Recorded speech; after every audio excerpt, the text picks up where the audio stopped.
Let's stop pretending. Most men are walking through life wearing a mask of niceness because they are terrified of their own desire. They walk up to a woman and they filter every word, every breath through a mental sieve, asking themselves, is this okay to say? Will she get offended? Do I look stupid? And while you are standing there calculating your perfect sentence, she is already gone. Not because you said the wrong thing, but because she couldn't find you. You weren't there. Your physical body was standing in front of her, but your spirit was in a boardroom in your head. Reviewing a script, I want you to imagine a different world, a world where the words don't matter. Imagine walking into a room and not feeling the need to say a single word to prove your worth. Imagine looking at a woman, truly looking at her, and instead of the frantic, what do I say, energy, you feel a heavy, calm weight in your chest, a groundedness. This is where the art of conversation actually begins. It doesn't begin in the mouth, it begins in the nervous system. If your heart is beating at 110 beats per minute, you can say the most seductive line in history and it will sound like a plea for help. It will sound like a scam because women are biological lie detectors. They don't hear your words.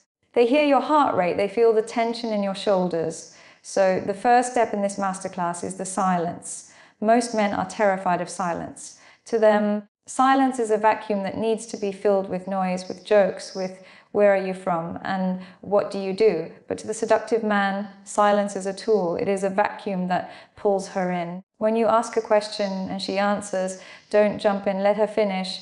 Then count to 3 in your head while looking at her eyes. Just 3 seconds. It feels like an eternity to a nervous man. But to a woman, those 3 seconds of silence say, I am not afraid of you. I am not rushing to please you. I am comfortable right here in this tension. That tension is where the electricity lives. If you kill the silence, you kill the spark. You have to learn to let the silence sit there, heavy and warm, like a blanket. You have to be the one who can hold it the longest. Think about the way a master musician plays. It isn't the notes that make you cry, it's the pause between the notes. It's the anticipation. Conversation is the same. You are the conductor. If you are rushing the tempo because you're scared the audience will leave, you've already lost the symphony. Now let's talk about the boldness. The modern world has conditioned men to be agreeable. Yeah, to be nice guys, but nice is often just a synonym for harmless. And harmless is the opposite of seductive.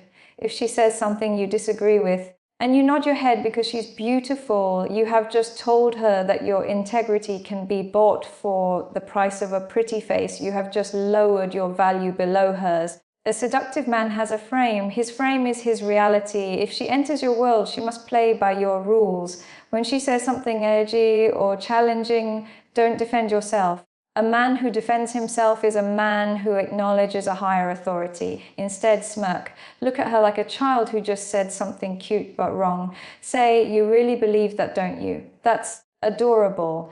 In that moment, you have shifted the power dynamic. You haven't been mean, you haven't been aggressive. You have simply demonstrated that your reality is stronger than hers. You have shown her that you are a mountain and she is the wind blowing against it. The wind can howl, it can scream, it can push, but the mountain doesn't move.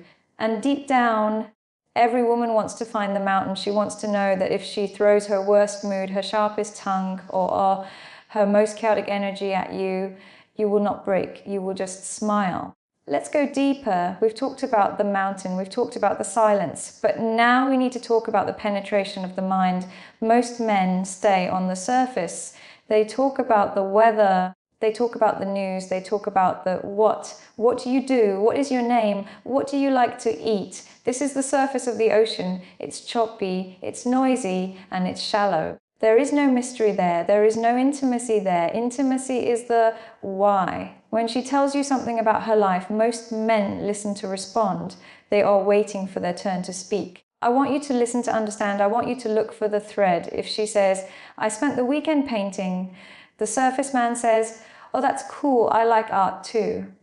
He just killed the thread. He made it about himself. He closed the door. The seductive man, the man who masters the art of the deep dive, he leans in, he lowers his voice, he looks into her left eye and he asks, when you're standing in front of that canvas and it's just you and the colors, what are you trying to say that words can't catch? Do you feel that? Do you feel how the air just got thicker? You aren't asking about a hobby anymore. You are asking about her soul. You are asking about her private world. You are inviting her to take off the mask she wears for everyone else, the mask of the professional, the daughter, the friend, and be a woman in front of a man. This is what I call the emotional mirror. When she answers you, don't just hear the words. Hear the emotion behind them. If she talks about her childhood, don't ask for the address of her house.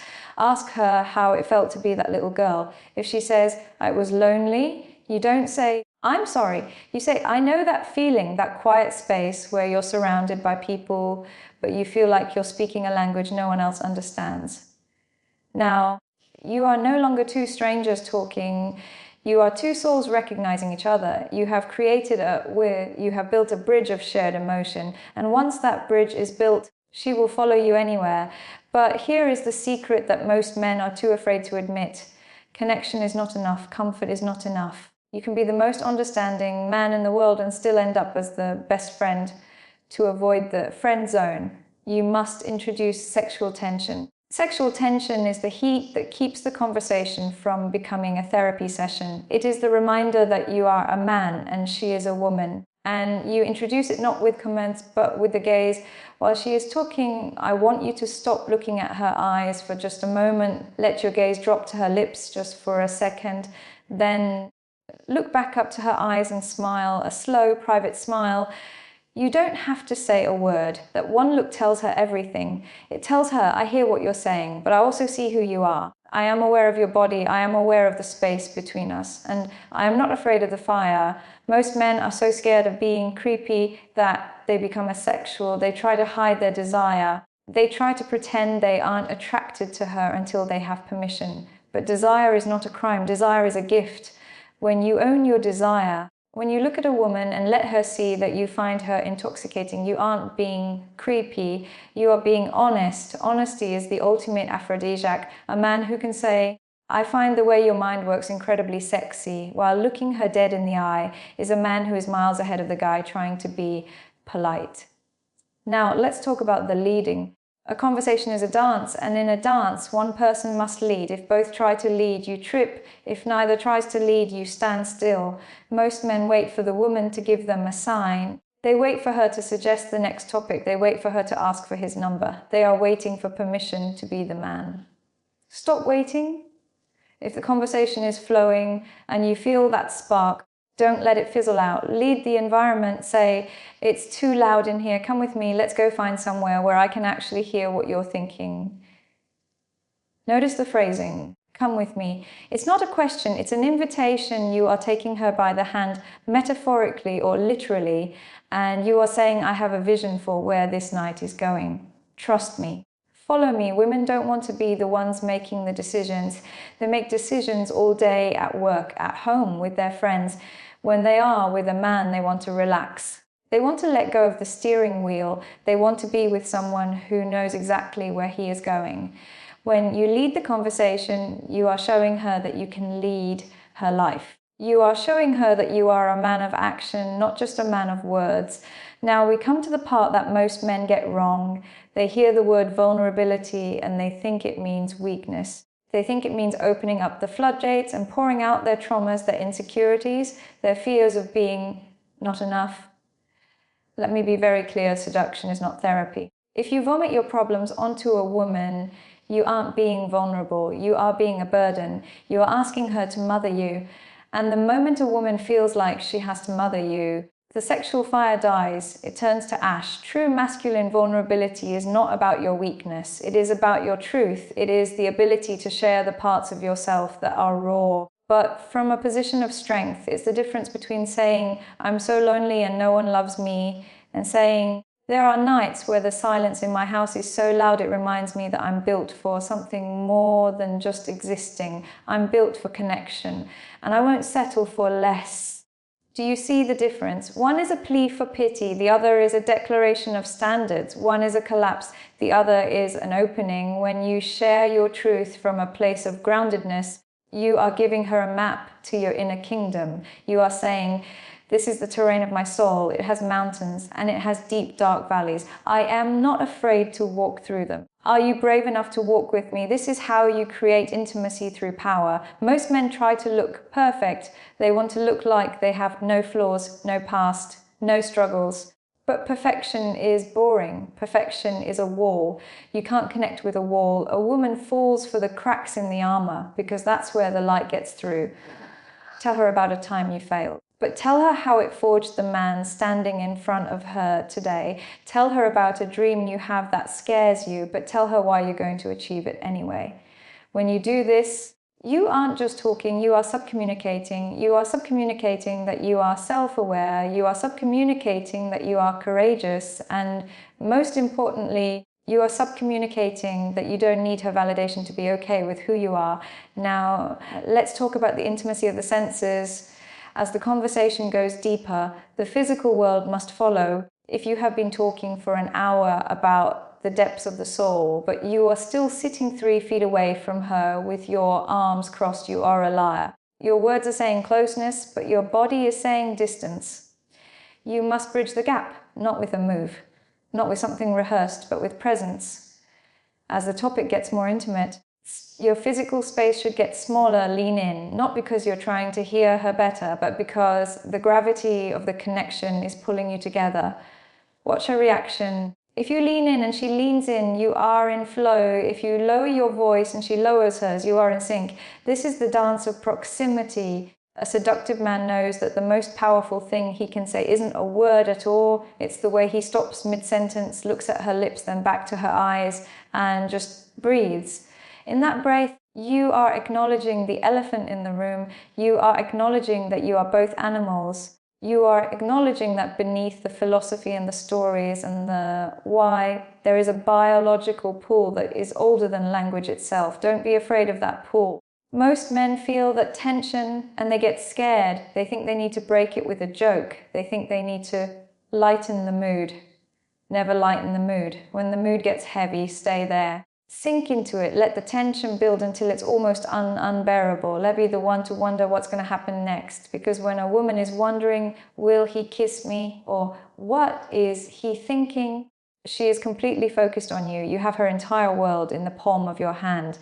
Now, we must talk about the elasticity if you stay in the deep, dark, and serious. For too long, you become a weight, you become a burden. The air gets so thick that she can't breathe, and eventually her instinct will be to pull away just to catch her breath. This is where most spiritual or deep guys fail. They become one note. They are so focused on soul connection that they forget that attraction is also a game. It is a dance. It is play. To keep a woman truly captivated, you must master the push-pull. Imagine a rubber band. If you just leave it sitting there, it's limp, there's no energy. If you pull it and hold it tight forever, eventually it snaps. But if you pull and then release and then pull again, you create a vibration, you create a frequency. The pull is everything we've talked about, the eye contact. The deep questions, the heavy presence is you drawing her into your world. The push is where you remind her that she hasn't won you yet. It's the moment you break the tension with a smile and a challenge. If she tells you something deeply personal and you've shared that moment of silence, break it. Lean back. Look her up and down with a playful squint and say, I was starting to think you were actually a sweet, innocent girl, but I'm starting to see a little bit of trouble behind those eyes.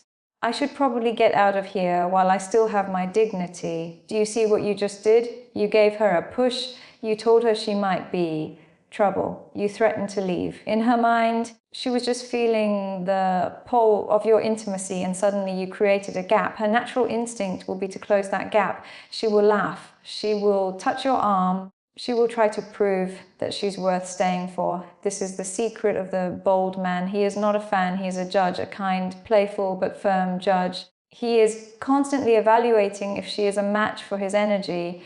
Most men treat a beautiful woman like she is the prize and they are the contestant. They are performing to see if they are good enough for her. The seductive man reverses the roles. He knows he is the prize. He knows his time, his attention, and his intimacy are valuable resources. So he pushes to see how she reacts. He teases her. He calls out her bad behavior if she's 5 minutes late. He doesn't say, it's okay, no problem. He says, you're lucky you're so interesting. Because being 5 minutes late is usually my limit for a first impression. How are you going to make it up to me? Now, the conversation isn't just talk. It's a negotiation of value. By challenging her, you are showing her that you have standards. And a man with standards is a man who is rare. A man with standards is a man she can trust to lead her. Because if he can say no to her, it means his yes actually means something. But remember, the push only works if the pull is strong. If you just push and tease and act like a jerk without ever showing her your depth, you're just an annoying guy, you're a troll. But if you can go from talking about the meaning of life to teasing her about the way she sips her drink, to looking at her with such intensity that she forgets her own name, that is when she becomes addicted to you, because she never knows what's coming next. You are a kaleidoscope. You are a storm and a calm sea at the same time. You are giving her an emotional roller coaster. And a woman who is on a roller coaster with you will never, ever be bored. And where there is no boredom, there is no escape. We have reached the edge. We have built the mountain.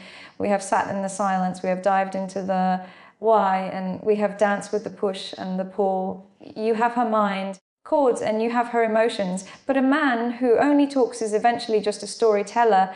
A man who masters the art of conversation knows that the ultimate goal of the word is to lead to the wordless. There comes a moment in every great conversation where the words have done their job. You can feel it. It's a physical sensation, a weight in the air, a synchronized rhythm in your breathing. This is the threshold. Most men get here and they panic. They feel the intensity, they feel the sexual pull, and they get scared that if they move, they'll break the spell. So they keep talking. If they talk past the peak, they talk until the fire starts to cool and the tension turns into a polite, "was nice meeting you." Don't be that man. When the tension is at its highest, you must be the one to break the logic and enter the reality of the senses. You don't ask for permission to move the night forward. You announce the direction. You look at her, truly look at her, with no mask and no filter, and you say, "I've had enough of this crowd. I want you all to myself. Let's go." It isn't a question. It's an invitation into a deeper room. As you walk out together, the conversation changes. It's no longer about the why, or the what. It's about the now. It's about the way the cold air hits your skin. It's about the way her hand feels if you choose to take it. It's about the fact that you are the man who had the courage to lead her out of the noise and into the quiet. Everything you have learned today, the grounding, the presence, the boldness, it all serves this one truth. You are a man who is comfortable with his power. You are a man who doesn't need to perform because your existence is enough. The art of conversation is not about getting a woman. It is about becoming the kind of man that a woman never wants to leave. This is where the talking ends and your life begins. What I've given you today is more than a script. It is a blueprint for a new way of being. But a blueprint is just paper until you start to build. If you are tired of being the guy who knows what to do but never does it, if you are ready to step into this grounded, masculine presence and never look back, then I have a final mission for you. If this resonated with you, hit that like button and subscribe. It tells the algorithm that there are still men out there who value depth over surface. Thank you for your time. Thank you for your focus. And most importantly, thank you for having the courage to become the man you were meant to be. I'll see you on the inside.